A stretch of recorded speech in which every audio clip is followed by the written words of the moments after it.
L'orage a éclaté, et la pluie tombe sans discontinuer depuis la veille. À la porte d'entrée, la vitre teintée est malgré tout transparente. Les surveillants y évoluent dans une lumière verdâtre, comme des poissons dans un aquarium. Je reconnais le surveillant, pas lui, pas immédiatement.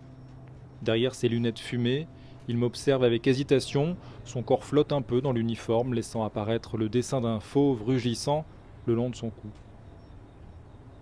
Pour son deuxième poste après l'école, il a rejoint cette prison toute neuve et comme les autres, il attend les clients.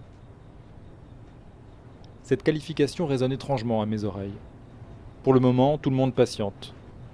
Des centaines d'heures d'exercice ont été nécessaires pour réinventer le fonctionnement de la prison. Son silence est anormal et ses odeurs sont sans saveur. La tranquillité ne fait pas partie du quotidien des agents et ils attendent avec impatience qu'elle s'évanouisse. Le vent porte l'odeur de la pinède, la pluie lave les murs et les surveillants attendent leur client voyou, comme on attend celui qui manque.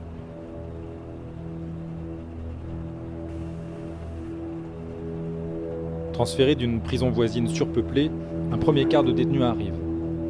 Le gradé de l'escorte pénitentiaire se présente au couloir d'enregistrement avec une lourde pile de dossiers.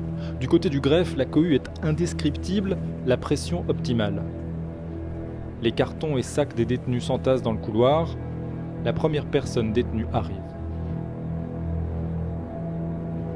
L'air hagard et les yeux écarquillés, il décline son identité, se fait prendre en photo, pose sa main pour le relevé anthropométrique, déclare ses biens, puis il attend dans une petite cellule blanche. Accompagnés par un surveillant, deux détenus s'avancent, leur corps vêtus chacun d'un jogging et d'un t-shirt, se déplacent, l'un le dos voûté, l'autre tendu comme un i et la tête en avant. Leurs yeux scrutent autant qu'ils peuvent chaque détail de leur parcours qui les conduit à leur nouvelle cellule. Un dernier détenu arrive, poussant péniblement son chariot. Un surveillant lui ouvre sa cellule. Dedans, son repas du soir a déjà été servi.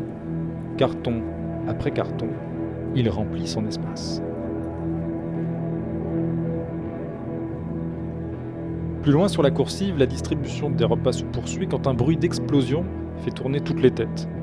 Un saladier en verre vient de se briser sur le sol.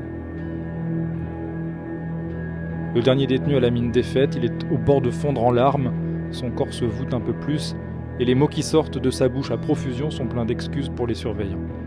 Eux ne bougent pas et regardent la scène, l'air grave. Déjà, il ressort de sa cellule, une petite pelle à la main, et à genoux, il ramasse les bris de verre et ravale sa détresse.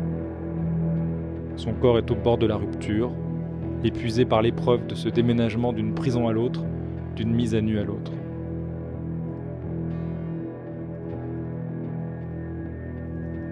Le gradé vient de valider l'effectif, il rejoint le groupe de surveillants et tous sortent en laissant derrière eux la détention sans agent. Dehors, la nuit est tombée, les lumières électriques font vibrer les concertinas et sur le sol mouillé, au pied du bâtiment, quelques formes écrabouillées sont apparues.